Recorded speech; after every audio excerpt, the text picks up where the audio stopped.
¿Qué tal, chicos? Bienvenidos a este programa Escudriñemos las Escrituras. En esta oportunidad vamos a iniciar una serie de estudios al que he denominado Conozcamos a los Corintios de la Biblia. Y bien, pues sin más preámbulo, comencemos.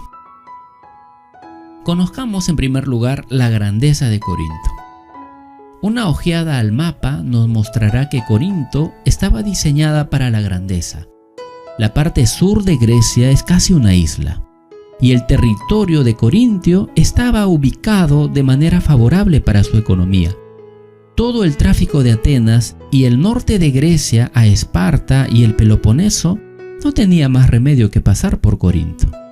Corinto era la feria de las vanidades del mundo antiguo. También le llamaban el puente de Grecia. Alguien la llamó el salón de Grecia. Y para atraer aún a más gente, en Corinto se celebraban los Juegos Ístmicos, que fueron unos juegos panhelénicos de la antigua Grecia, llamados así porque se celebraban en el Istmo de Corinto, en honor de Poseidón. Estos juegos solo eran superados por los Juegos Olímpicos, organizados también en la antigua Grecia con sede en la ciudad de Olimpia. Corinto era una ciudad rica y populosa y uno de los más importantes centros comerciales del mundo antiguo. Así como Corinto estaba diseñada para la grandeza, también era la cuna de la corrupción. Pues Corinto tenía otra cara. Por un lado, tenía fama de prosperidad comercial, pero por el otro, era la guarida de todo lo malo. Los griegos habían acuñado el verbo korintiazesthai, que significa corintiarse. En otras palabras, vivir como los corintios, es decir, disipadamente o perdidamente. Esta palabra pasó al inglés y en los tiempos de la regencia, a los jóvenes ricos y disolutos que cometían toda clase de excesos, los llamaban Corinthians. Aelian, que fue un escritor griego tardío, nos dice que si alguna vez salía un corintio en una obra teatral, haría el papel de un borracho, pues así se identificaba. Esa era la imagen de un corintio. Y su fama, y la fama de un corintio, era por vivir perdidamente. El mismo nombre de Corinto era sinónimo de una corrupción que tenía su base en la ciudad, y era conocida en todo el mundo antiguo. Por encima del istmo se elevaba la colina de la Acrópolis, en la que estaba el gran templo de Afrodita, la Venus griega, conocida como la diosa del amor. Había adscritas a ese templo 1000 sacerdotisas que eran en realidad una especie de prostitutas sagradas que bajaban de la Acrópolis todas las tardes para cumplir su ministerio por las calles de Corinto. Había un proverbio que decía que no todo el mundo se puede permitir un viaje a Corinto. Además de esos vicios públicos, florecían otros muchos más recónditos que habían llegado con los viajeros y los marinos desde tierras remotas. De tal manera que Corinto llegó a ser sinónimo no solo de riqueza y de lujo, sino también de borrachera, de libertinaje sexual y degradación. Luego de aprender algo acerca de la ciudad de Corinto y su población, hablemos ahora cómo es que se lleva a cabo la obra evangelizadora en Corinto, cómo es que se inició. Nosotros tenemos que reconocer que el apóstol Pablo ha sido el más grande de los misioneros de todos los tiempos.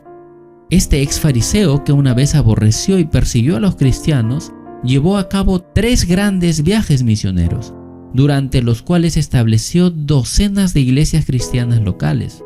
De manera que el que una vez fue el peor de los lobos, perseguidores de cristianos, se transformó en el mejor de los pastores del rebaño del Señor. El hecho es que el Nuevo Testamento está compuesto en buena medida por algunas de las cartas o también llamadas epístolas que Pablo escribió a estas iglesias que él empezó y también escribió a sus pastores. En esta lista de cartas que él escribió encontramos a la epístola a la iglesia en Roma, conocida como la Epístola a los Romanos, la Epístola a la iglesia en Éfeso, conocido como Efesios, la Epístola a la iglesia en Colosas, conocida como el libro de Colosenses, la carta a la iglesia en Filipos, Filipenses, la carta a la iglesia en Galacia, lo que conocemos como la Epístola a los Gálatas, las dos cartas a la iglesia en Tesalónica, primera y segunda de Tesalonicenses, las dos epístolas dirigidas a un joven pastor llamado Timoteo, lo que conocemos como primera y segunda de Timoteo. También está la carta dirigida a un pastor llamado Tito.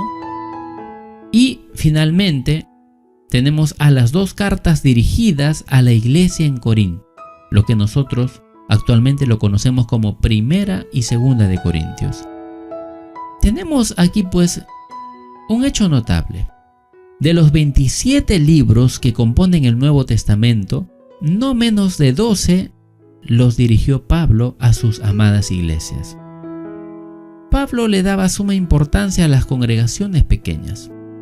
Parece que Pablo habría tenido muy poco tiempo para estos movimientos cristianos modernos que ignoran y menosprecian el ministerio y la importancia de las iglesias locales pequeñas.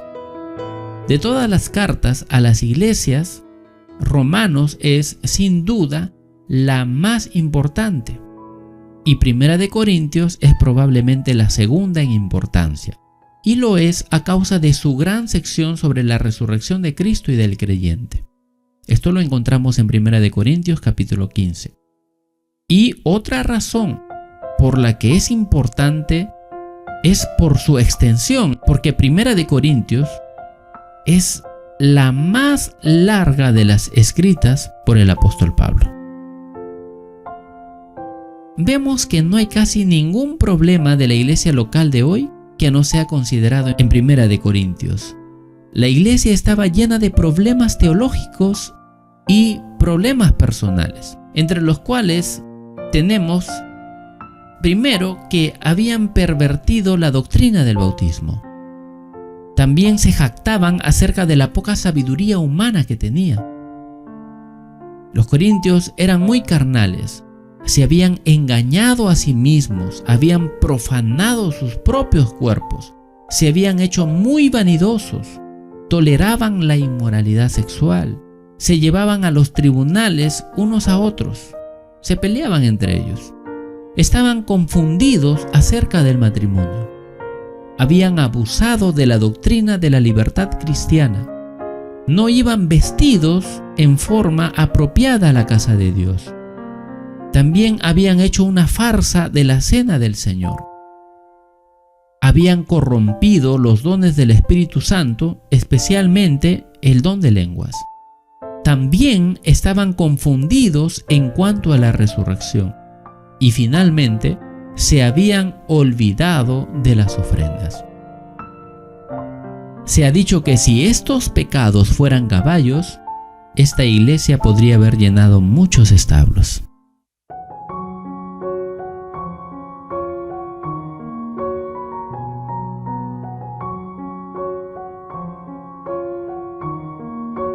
Veamos los antecedentes de la fundación de la iglesia de Corinto. La iglesia de Corinto fue fundada por Pablo durante su segundo viaje misionero. En Hechos capítulo 18 se nos relata el proceso de este viaje misionero y de la fundación de la iglesia en Corinto. En Hechos 15:40 vemos que Pablo parte con Silas en su segundo viaje misionero. En Listra incorporan a Timoteo al equipo. Pablo recibe en Troas su visión del varón macedonio. En Filipos se convierte una mujer llamada Lidia, una joven poseída por el demonio, y también vemos en este capítulo la conversión de un carcelero romano. Desde Filipo, Pablo se va a Tesalónica y de allí salen para Berea. De Berea parten para Atenas y de Atenas van finalmente a Corinto. En Corinto, Pablo se encuentra con Aquila y Priscila. Un dato importante es que Crispo, el principal de la sinagoga, se convierte a Cristo en Corinto. Y Dios conforta a Pablo mediante una visión. Pablo permanece al menos en Corinto unos 18 meses en aquella ciudad antes de marcharse de allí. También sabemos que la iglesia de Corinto fue después pastoreada por un hombre llamado Apolos.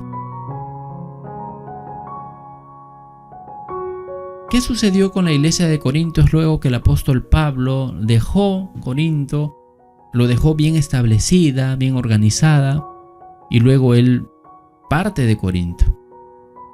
Veamos el trasfondo de cómo es que surge esta epístola o esta carta. ¿Por qué motivo Pablo la escribió?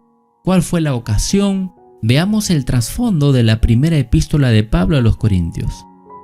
Pablo inicia su tercer viaje misionero durante el verano del año 53 después de Cristo. Aparentemente lo hace solo, según Hechos capítulo 18, versículo 23. Luego él llega a Éfeso y se queda allí por 3 años, según la información dada en Hechos capítulo 18, versículo 10.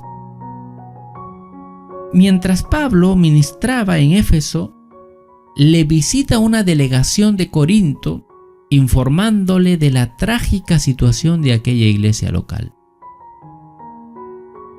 El apóstol Pablo, con gran preocupación en su corazón, se sienta, se detiene de todo lo que está haciendo y escribe Primera de Corintios.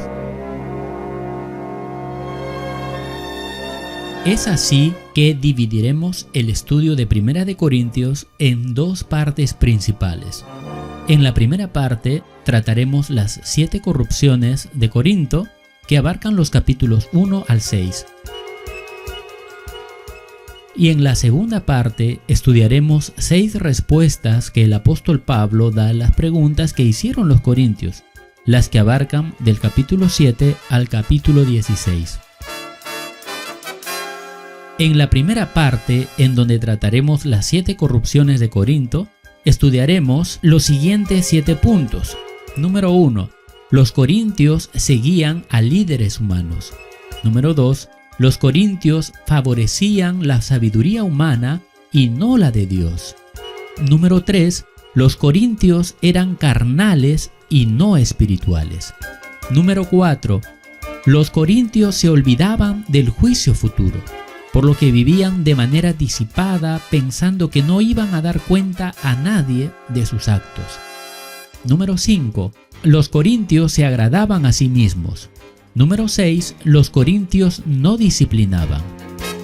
Y número 7. Los corintios fragmentaron el cuerpo de Cristo.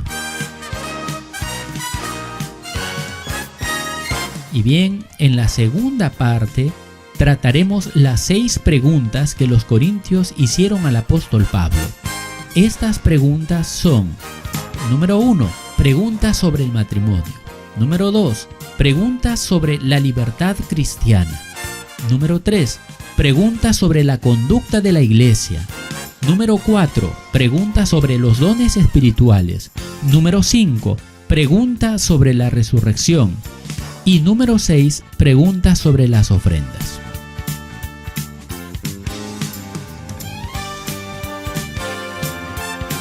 Te invito a no perderte ninguno de estos temas que trataremos en esta serie de estudios bíblicos. No olvides que a esta serie la hemos denominado Conozcamos a los Corintios de la Biblia.